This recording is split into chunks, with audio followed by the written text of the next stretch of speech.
اعوذ باللہ من الشیطان الرجیم بسم اللہ الرحمن الرحیم ربی اشرح لی صدری ویسر لی امری واحلل عقدۃ من لسانی یفقہوا قولی صلی اللہ علی حبیبہ محمد وآلہ وسلم۔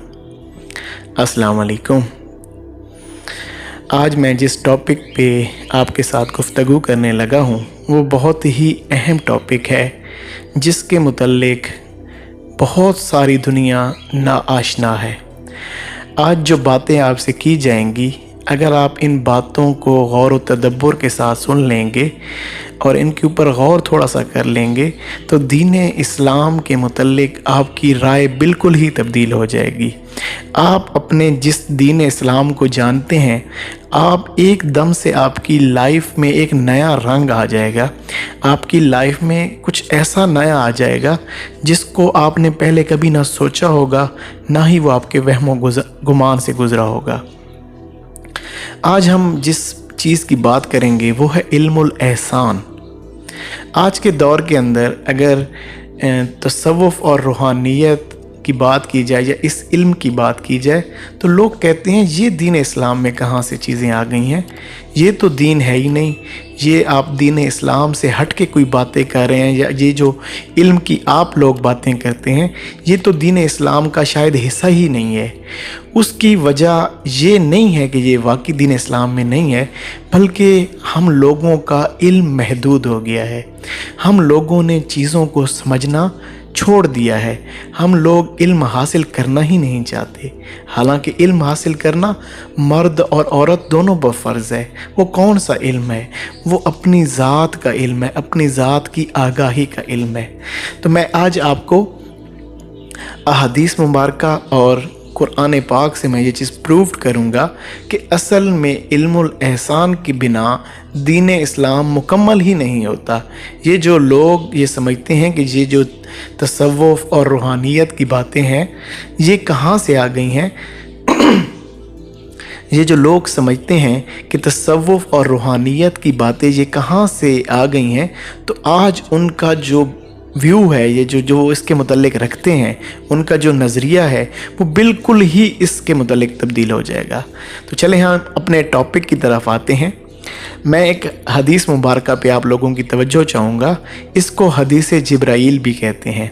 سیدنا ابو ہریرہ رضی اللہ تعالیٰ عنہ سے یہ روایت ہے کہ ایک دفعہ حضور سرور عالم صلی اللہ علیہ وآلہ وسلم صحابہ اکرام کے جھرمٹ میں کہیں بیٹھے تھے، تو ہم سارے صحابہ حضور کے ارد گرد بیٹھے حضور کے چہرے کی زیارت کر رہے تھے، تو ایک دم سے ہم نے اس صحرائی ماحول کے اندر دیکھا کہ ایک شخص دور سے آ رہا ہے، کہیں سے سفر سے دور سے آ رہا ہے۔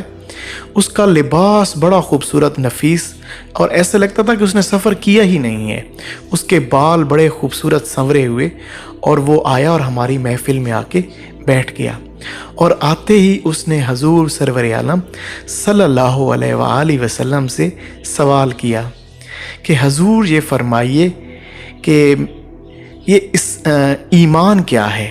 اس نے پہلا یہ سوال کیا کہ حضور یہ فرمائیے کہ ایمان کیا ہے، تو حضور سرور عالم صلی اللہ علیہ وآلہ وسلم نے جواباً یہ تعلیم فرمائی کہ اللہ کے وجود اور وحدانیت، اللہ کے واحد ہونے پر ایمان، اس کے فرشتوں پر ایمان، اور اللہ کی ملاقات پر ایمان، اور اس کے رسولوں کے برحق ہونے پر ایمان، اور مرنے کے بعد دوبارہ زندہ کیے جانے پر ایمان، یہ اصل میں ایمان ہے۔ تو اس نے جواباً عرض کی کہ حضور آپ نے حق فرمایا۔ پھر اس نے دوسرا سوال کیا کہ حضور یہ بتائیے کہ اسلام کیا ہے، تو حضور سرور عالم صلی اللہ علیہ وآلہ وسلم نے جواباً تعلیم فرمائی کہ خالص اللہ سبحانہ تعالیٰ کے لیے عبادت کرو، کسی کو شریک نہ بناؤ، اور نماز قائم کرو، اور زکوٰۃ ادا کرو، اور رمضان کے روزے رکھو، یہ اسلام ہے۔ تو اس شخص نے جواباً عرض کی حضور آپ نے حق فرمایا۔ پھر اس نے تیسرا سوال کیا کہ حضور بتائیے کہ احسان کیا ہے، تو تو حضور سرور عالم صلی اللہ علیہ وآلہ وسلم نے جواباً تعلیم فرمائی کہ احسان یہ ہے کہ ایسے عبادت کرو جیسے اللہ کو دیکھ رہے ہو. اگر یہ نہیں کر سکتے تو کم از کم ایسے کرو کہ اللہ تمہیں دیکھ رہا ہے. تو اس کے بعد چوتھا کوشچن اس نے قیامت کے متعلق کیا تو حضور نے فرمایا کہ جتنا پوچھنے والا جانتا ہے اتنا ہی بتانے والا جانتا ہے. تو یہ کوشچنز کرنے کے بعد وہ شخص اس محفل سے اٹھ کر چلا گیا. تو صحابہ اکرام فرماتے ہیں کہ ہم بڑے حیران ہوئے کہ یہ کیا معاملہ تھا کہ سوال بھی خود کرتا تھا اور ان پہ جواباً یہ عرض بھی کرتا تھا کہ آپ نے حق فرمایا. تو انہوں نے حضور سرور عالم صلی اللہ علیہ وآلہ وسلم سے پوچھا حضور یہ کیا معاملہ ہے. تو حضور نے ان سے پھر دوبارہ پوچھا کہ آپ کو پتہ ہے کہ یہ شخص کون تھا, جاؤ اس کو بلا کے لے کے آؤ. تو وہ صحابہ اکرام پیچھے گئے لیکن وہ انہیں نہ ملے. تو وہ واپس آئے کہ حضور وہ تو ہمیں نہیں ملے. تو حضور سرور عالم صلی اللہ علیہ وآلہ وسلم نے فرمایا کہ یہ جبرائیل تھے اور یہ تمہیں تمہارا دین اسلام سکھانے آئے تھے. تو اس میں اب ہمیں تھوڑا سا اگر ہم غور کریں تو ہمارا دین اسلام کیا ہے؟ ہمارا دین اسلام ایمان، اسلام اور احسان. جب یہ تینوں چیزیں ہماری مکمل ہوں گی تو ہی ہمارا دین اسلام مکمل ہوگا. علم الاحسان اصل میں تصوف روحانیت کا نام ہے، جس میں کیا ہوتا ہے. اب آپ نے اس میں ذرا تھوڑا سا غور و تدبر اگر کریں، اسلام میں کہا گیا کہ خالص اللہ کے لیے عبادت کرو. کیا ہماری عبادات خالص اللہ کے لیے ہیں؟ کسی کو شریک نہ بناؤ. آپ نے اپنے اندر کتنے بت رکھے ہوئے ہیں؟ شہرت کا بت، عزت کا بت، حب جاہ کا بت، دوسروں سے مدد کا بت. کیا کچھ بت ہم نے اپنے اندر نہیں رکھے ہوئے؟ تو ہم نے تو اللہ کے ساتھ شریک بنائے ہوئے ہیں. فلاں میری مدد کرے گا، فلاں کے ساتھ یہ معاملہ ہے، یہ میری عزت کیوں نہیں کر رہا، یہ فلاں.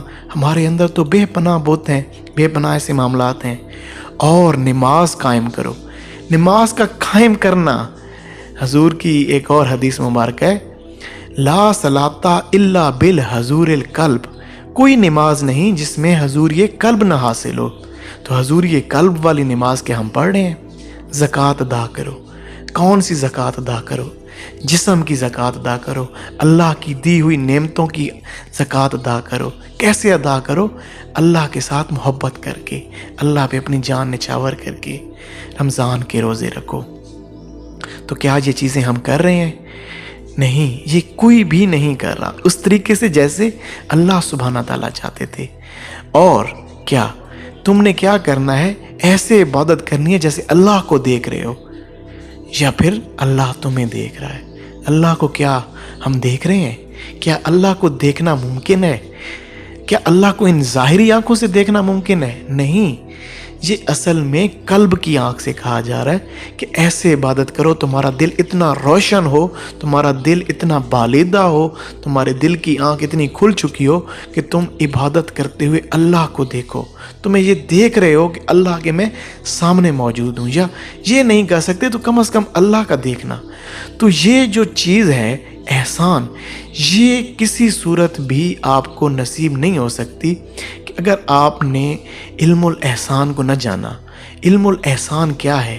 علم الاحسان اپنی ذات کا علم ہے، اپنے اندر موجود نفس و شیطان کا علم ہے، اپنے اندر کے حجابات کا علم ہے. اور وہ کسی صورت، اب اچھا دیکھیں، اب اس کے بعد اللہ نے اس پہ اوپر مور لگائی سورۃ توبہ میں، اے ایمان والو دین اسلام میں پورے کے پورے داخل ہو جاؤ. بھائی تمہارا اسلام، اب تم نے دین اسلام سمجھ لیا، تمہارا دین کیا ہے؟ تمہارا دین ایمان، اسلام اور احسان کا نام ہے. اگر یہ تینوں چیزوں پہ تم کاربند نہیں ہوگے نا، تمہارا دین اسلام مکمل ہی نہیں ہوا. تم نے اگر اپنے اندر ذات میں تصوف اور روحانیت کے ذریعے سے اپنے اندر کے گند کو باہر نہ نکالا نا، تو کسی صورت بھی تم اللہ کی ذات تک نہیں پہنچ سکتے.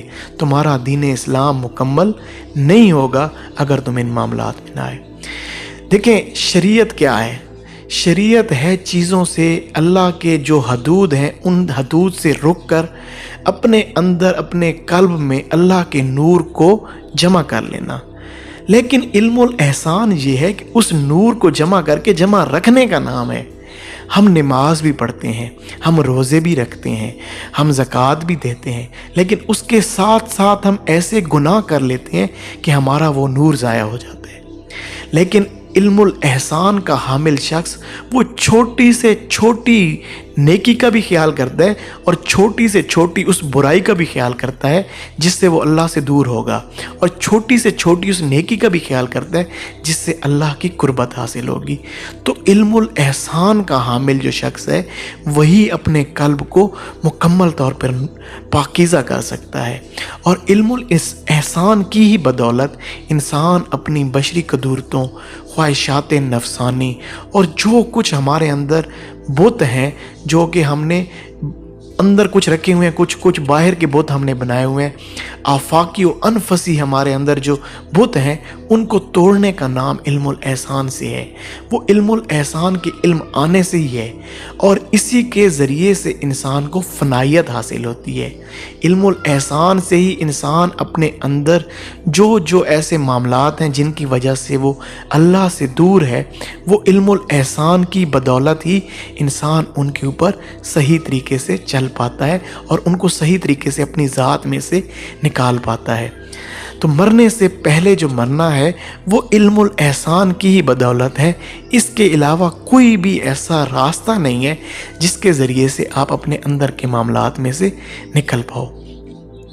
سیدنا غوث پاک سے کسی نے پوچھا کہ حضور بتائیے کہ یہ مرنے سے پہلے مرنا کیا ہے، کس طریقے سے انسان مرنے سے پہلے مر جاتا ہے؟ تو آپ نے بڑے ہی خوبصورت انداز میں تعلیم فرمایا کہ آپ نے فرمایا کہ دیکھو، اگر تم مرنے سے پہلے مرنا چاہتے ہو، فنا ہونا چاہتے ہو، اللہ کی قربت کو سمیٹنا چاہتے ہو، تو سب سے پہلے تم خلق سے مر جاؤ، سب سے پہلے خلق سے مر جاؤ۔ جو تمہارے ارد گرد لوگ ہیں ان سے ہر طرح کی جو تم نے امیدیں لگائی ہوئی ہیں وہ توڑ دو، چھوڑ دو وہ ساری امیدیں، اور صرف امید تمہاری اللہ کے ساتھ ہو۔ تو سب سے پہلے کس سے مر جاؤ؟ خلق سے مر جاؤ۔ پھر اپنی خواہشات سے مر جاؤ، اپنے نفس کو، اپنے اندر کی خواہشات کو اللہ کی ذات کے لیے چھوڑ دو۔ پھر تیسرے نمبر پہ اپنے ارادے سے مر جاؤ، اپنے ارادے چھوڑ دو اور اللہ کی مشیت کے اوپر سر تسلیم خم کر لو اور تسلیم و رضا کا پیکر بن جاؤ۔ پھر آخری بات، بہت ہی پیاری بات، اپنے آپ سے مر جاؤ۔ اپنے آپ سے مرنا کیا ہے؟ کسی ایسے شخص کو اپنی سپردگی دے دو جو تمہاری ذات کو تم سے زیادہ جانتا ہو، اور پھر سپردگی ایسے دو جیسے مردہ غسال کے ہاتھوں میں ہوتا ہے۔ اپنی ذات کو چھوڑ دو، اس کی بات پر عمل کر لو جس کو تم سمجھتے ہو کہ یہ اللہ تک پہنچ چکا ہے، تو وہ ضرور در ضرور تمہیں اللہ تک لے جائے گا۔ جب یہی نقطہ سلطان العارفین حضرت سلطان بہو رحمۃ اللہ علیہ پہ کھلا تو پھر آپ نے کیا خوبصورت اشعار ارشاد فرمائے۔ کیتی جان حوالے رب دے، کیتی جان حوالے رب دے، اساں ایسا عشق کمایا ہو، مرن تو اگے مر گئے یا حضرت باہو، مرن تو اگے مر گئے یا حضرت باہو، تاں مطلب نو پایا ہو۔ انسان جب تک علم الاحسان، شریعت، طریقت ان دونوں کو ملا کے نہیں چلاتا نا، کسی صورت ممکن نہیں کہ وہ اصل تک پہنچ جائے۔ بزرگ فرماتے ہیں کہ ہر وہ شریعت، جو ایک شخص ہے وہ فقط شریعت کے اوپر کاربند ہے تو وہ بھی مقصد نہیں پائے گا اور وہ ایسے ہی مر جائے گا۔ اگر ایک شخص صرف طریقت پہ کاربند ہے اور شریعت کو وہ نہیں دیکھ رہا تو وہ بھی مردود ہے۔ کامیاب کون ہے؟ جو شریعت اور طریقت، جو شریعت اور علم الاحسان دونوں کو ساتھ لے کے چلے گا۔ کیوں علم الاحسان کی کیوں ہمیں ضرورت ہے؟ علم الاحسان وہ واحد علم ہے جس سے انسان کو اپنی باطنی پاکیزگی حاصل ہوتی ہے، جس سے انسان کا دل پاک ہو جاتا ہے، اور ہمیشہ پاک دل، صاف دل میں ہی اللہ اپنا نور ڈالتا ہے۔ ایک بڑی خوبصورت بات یاد آئی بزرگوں کی کہ دیکھیں، آپ ایک ایسی حالت میں ہیں، آپ انتہائی شدید آپ کو پیاس لگی ہے، اتنی شدید پیاس لگی ہے کہ شاید اگر آپ کو کچھ لمحے پانی نہ ملے تو آپ کی روح اس دنیا سے چلی جائے گی، رخصت ہو جائے گی۔ اب اس کنڈیشن میں اور ایسی حالت میں آپ کو کہیں پہ پانی مل جاتا ہے، اب وہ پانی کچھ گہرائی میں ہے، آپ کسی برتن سے اس پانی کو نکالتے ہیں اور پانی پینے کے لیے جیسے ہی برتن کو دیکھتے ہیں وہ برتن انتہائی غلاظتوں سے بھرا ہوا ہے، شدید غلاظتیں اس کے اوپر چمٹی ہوئی ہیں، تو کوئی بھی سلیم فطرت انسان، کوئی بھی وہ مرنا پسند کرے گا، وہ اس غلاظتوں کے ساتھ اس پانی کو پینا پسند نہیں کرے گا۔ یہ آپ اپنے آپ سے سوال کریں کہ آپ بالکل شدید پیاس کے عالم میں اور انتہائی گندگی والے، جس کے اندر بدبو کے ہلے اٹھ رہے ہیں، شدید گندا گلاس نظر آ رہا ہے، کہ آپ مر جائیں گے لیکن پانی نہیں پئیں گے؟ تو یہ ذرا محترم غور کریے، اگر آپ کی یہ فطرت ہے کہ آپ ایسے گندے گلاس میں پانی نہیں پیتے، تو اللہ کیا اپنا نور کسی گندے دل میں ڈالے گا؟ بے شک ساری دنیا ہی اللہ تعالیٰ کی نافرمان ہو جائے، اللہ تعالیٰ پھر بھی وہی برتن تلاش کرے گا جو صاف ہوگا۔ وہ ایک برتن بھی ہوگا نا، تو اس ایک برتن میں اللہ تعالیٰ نور ڈالے گا۔ بے شک ساری دنیا گندے برتن لیے اس کے سامنے کھڑی رہے، نہیں ڈالے گا وہ دودھ، اسی برتن میں دودھ ڈالے گا، اسی برتن میں نور ڈالے گا جس کو وہ صاف پائے گا۔ تو اللہ یہ معاملہ علم الاحسان کے ذریعے سے آپ اپنے اندر کے برتن کو صاف کر سکتے ہیں، اس کے علاوہ اور کوئی طریقہ نہیں ہے جس کے ذریعے سے ہمارے اندر کا برتن صاف ہو جائے۔ تو یہ تمام چیزیں ہم کیوں کر رہے ہیں؟ ہم اپنے اندر کے برتن کو کیوں صاف کر رہے ہیں؟ تاکہ ہم حضور کی بارگاہ تک پہنچ جائیں۔ سلطان العارفین حضرت سلطان بہو رحمۃ اللہ علیہ نے فرمایا، ایک راز بتایا کہ اے بہو، خدا کے لیے یہ راز بتا دو کہ معرفت الہی کے جام حضور سرور عالم صلی اللہ علیہ وآلہ وسلم کی مجلس سے پلائے جاتے ہیں۔ تو اس تمام چیزوں کی مقصدیت حضور کی بارگاہ تک خود بھی پہنچنا ہے اور آپ کو بھی ساتھ لے کے چلنا ہے۔ اور یہ کچھ اشعار آپ کی پیش خدمت ہیں جو کہ حضور کی بارگاہ تک پہنچنے کے لیے میں ان کو سوچتا ہوں کہ یہ کتنی خوبصورت باتیں ہیں، جس نے بھی یہ لکھی آپ کے ساتھ شیئر کرتا ہوں۔ آپ کی جستجو میں نکلے تو عجب سراب دیکھے، آپ کی جستجو میں نکلے تو عجب سراب دیکھے، کبھی شب کو دن کہا، کبھی دن میں خواب دیکھے، آپ کی جستجو میں نکلے تو عجب سراب دیکھے، کبھی شب کو دن کہا، کبھی دن میں خواب دیکھے، میرے دل میں اس طرح سے ہے آپ کی آرزوئے خرامہ، میرے دل میں اس طرح سے ہے آپ کی آرزوئے خرامہ، کوئی ناز میں ہو جیسے جو کھلی کتاب دیکھے، کوئی ناز میں ہو جیسے جو کھلی کتاب دیکھے، جسے کچھ نظر نہ آئے، جسے کچھ نظر نہ آئے اس جہان و رنگ و بھو میں، جسے کچھ نظر نہ آئے اس جہان و رنگ و بھو میں، وہ کھلا گلاب دیکھے، وہ آپ کا شباب دیکھے، وہ کھلا گلاب دیکھے، وہ آپ کا شباب دیکھے، مجھے دیکھ نہ ہو جس نے میرا حال وہ نہ دیکھے، مجھے دیکھ نہ ہو جس نے میرا حال وہ نہ دیکھے، میرا ذوق و شوق دیکھے، میرا انتخاب دیکھے، میرا ذوق و شوق دیکھے، میرا انتخاب دیکھے۔ کیا خوبصورت باتیں شاعر نے یہاں پہ کہی ہیں کہ آپ کی جستجو میں جب ہم نکلے نا تو عجب ہی لوگوں نے سیراب دکھائے، کبھی دیکھ رہے تھے کہ اندھیری رات ہے لیکن لوگوں نے کہا کہ دن ہے، ہم نے کہا دن ہے، کبھی آپ کے متعلق ہم نے دن میں خواب دیکھے کہ آپ کو پا لیں گے، لیکن اب کچھ حالت اور ہے۔ اب آپ کی جو ہے نا یاد میرے دل میں ایسے لگاتار چل رہی ہے نا، کیونکہ کچھ اور معاملہ ہو گیا ہے۔ اب میں بڑے ناز میں ہوں کیونکہ میں نے کھلی کتاب دیکھ لی ہے۔ کہاں سے دیکھی ہے؟ اپنے اندر سے دیکھی ہے۔ جس کو کچھ نظر نہیں آ رہا نا جہان و رنگ و بو میں، آئے ہم اسے دکھاتے ہیں کہاں سے وہ رنگ و بو سے نظر آئے گی۔ وہ کھلا گلاب دیکھے، وہ آپ کا شباب دیکھے۔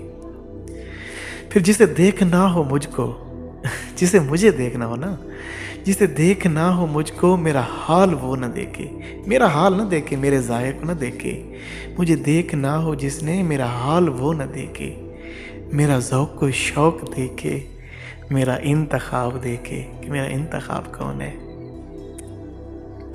جزاک اللہ خیرہ۔